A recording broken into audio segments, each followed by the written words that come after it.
खुलुमबाय गिबियावनो नोंथांमोनखौ चेनेलाव बरायनानै लाग्रोनाय जालायबाय। दिनैनि माखासे गोनांथार निउस आपडेटफोरखौ नोंथांमोननि सिगाङाव फोरमायथिना होनो आवगायनाय जालायबाय। नोंथांमोनहा नायनानै मोजां मोनोब्ला लाइक खालामगोन, शेयार खालामगोन आरो चेनेलाव गोदान फैदोंब्ला जाहाथे साबस्क्राइबबो खालामनानै लागोन होनना आसा खालामनाय जाबाय। थ' बिदिब्ला जोङो दिनैनि माखासे गोनांथार निउस आपडेटफोरखौ खोनासंलांनोसै। गिबियावनो दङ घपुर ओनसोलनि रायजो राजा बिथांमोना हाग्रामा महिलारि आरो दावराव देख्रेब नार्जारिमोननि सायाव सोंखारिनायखौ नुनो मोननाय जादों।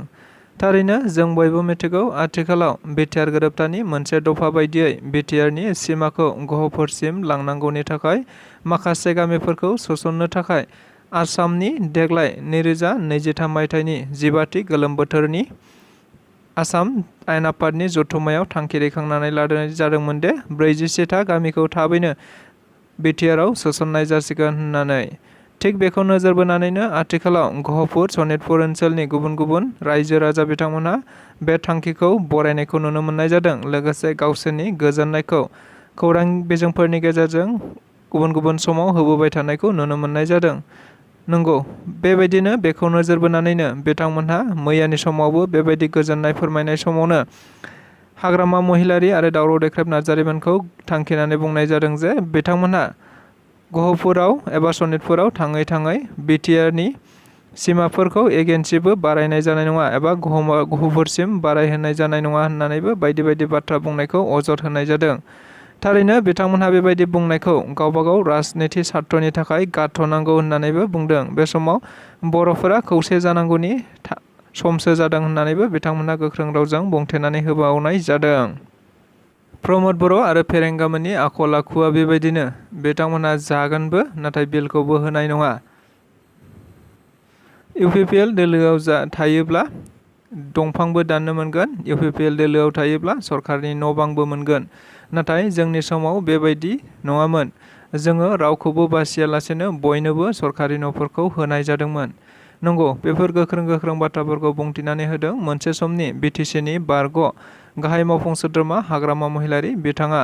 लोगोसे बिथाङा खौरांगिरिफोरनि सिगाङाव बुंथिनाय बायदिब्ला प्रमद बर'आ जेसेबां थागोन एसेबां असान्थिया जागोन। आथिखालावबो गुबुन गुबुन हारि माहारिफोरनि गेजेराव सान्थि गैया। बेनि थाखायनो आथिखालाव हाग्रामा महिलारि बिथाङा गुबुन गुबुन धोरोमारि थानसालिफोराव थांनानै सान्थिनि थाखाय आर'ज गाबगासिनो दं होननानैबो मिथिनो मोननाय जादों। लोगोसे बिथाङा खौरांगिरिफोरनि सिगाङाव बुंथिनानै होदों।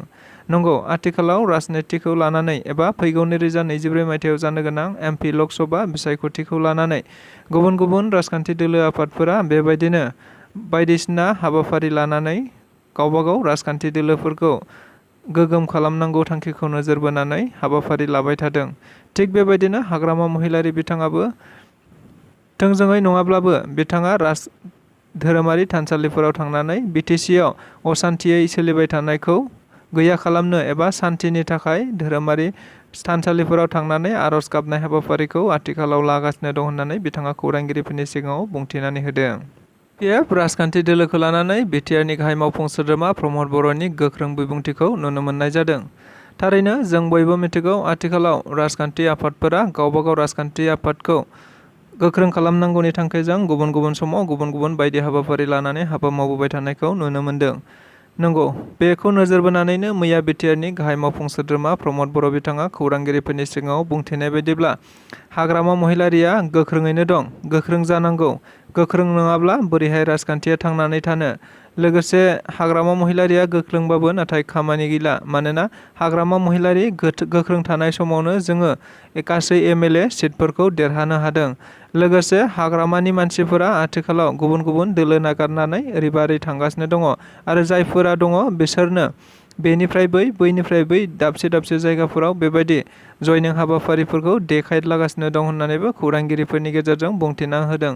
बेनि अनगायैबो बिथाङा बुंथिनानै होबावनाय बायदिब्ला माखासे साननि उनावनो बिपिएफ दोलोआ गोमोरलांनो हासिगौ होननानैबो खौरांगिरिफोरनि गेजेरजों गोख्रोङै बुंथिनायखौ नुनो मोननाय जादों। पृथ्वीराज नारायण देब मेचनि सायाव बारग' एनडिपिफोरा मोनसेनि उनाव मोनसे बेबायदि सोंखारिनाय बाथ्राखौ नुनो मोनबाय थादों एबा फिनजाथाय होबाय थानायखौ नुनो मोनबाय थानाय जादों। थारैनो जों बयबो मिथिगौ दाखालि बावैसो पृथ्वीराज नारायण देब मेचआ बारग' एनडिपि रन्जित कुमार बसुमतारी एबा बिटिआरनि मावफुं सोद्रोमा रनजित बसुमतारीखौ लानानै बायदिसिना बाथ्रा बुंदोंमोन, जेराव बिथाङा खौरांगिरिफोरनि सिगाङाव बुंथिनाय बायदिब्ला बारग' एनडिएफबि एबा बिआर फेरेंगाया न'खराव माइरं दालि बायनानै होनो हायैनि थाखायसो एनडिएफबिआव थांदोंमोन। लोगोसे ट्रेनिं मोनै सासे आनट्रेन्ड एनडिएफबिनि सोद्रोमा होननानैबो बिथाङा खौरांगिरिफोरनि सिगाङाव बुंथिनानै होदोंमोन। थारैनो बे बाथ्राखौ लानानैनो मोनसेनि उनाव मोनसे गुबुन गुबुन हान्जानि एनडिएफबिफोरा बाथ्राफोरखौ फिनजाथाय होगासिनो थानायखौ नुनो मोनबाय थानाय जादों। थिग बेबायदिनो मैयाबो आरोबाव बारग' एनडिएफबि एन इसारा बिथाङा पृथ्वीराज नारायण देब बैसनि सायाव गोख्रों बाथ्रा बुंथिनायखौ नुनो मोननाय जादों। बिथाङा बेबायदि बाथ्रा बुंनायनिफ्राय गोजानाव थानांगौ आरो बिथाङा जुदि बेबायदि बाथ्राखौ बुंबाय थायोब्ला एबा सोरनिबा थुनज्लायनायाव बेबायदि बाथ्राखौ बुंबाय थादोंब्ला बिथाङा बेनिफ्राय गोजानाव थानांगौ आरो रनजित बसुमतारीखौ माइरं दालि बायनानै होनो हायैनि थाखायसो एनडिएफबिआव थांदों होननाय बाथ्राया गासै रनजित बसुमतारी बिथांखौल' बुंनाय जायाखै। बियो साफ्रोमबो एनडिएफबि साफ्रोमबो बर' हारिखौनो बाथ्रा बुंनाय जादों। जाय समाव एनडिएफबिफोरा हाग्रा बंग्रा थानानै न'खरनि गासैबो बाथ्राखौनो बावजोबनानै हाग्रा बंग्रायाव थानो गोनां जादोंमोन, बेबायदि दुखु खस्थ'खौ नुसेयावबो बिथाङा बेफोरबायदि बाथ्राखौ बुंनाया थिग जायाखै आरो बिथाङा सोरनिबा इसारायाव बेफोरबायदि बाथ्राखौ बुंबाय थादोंबा बेनिफ्राय जानगाराव थानांगौ आरो बेयो थिग जानाय नङा होननानैबो खौरांगिरिफोरनि सिगाङाव गोख्रों रावजों बुंथिनानै होनायखौ नुनो मोननाय जादों।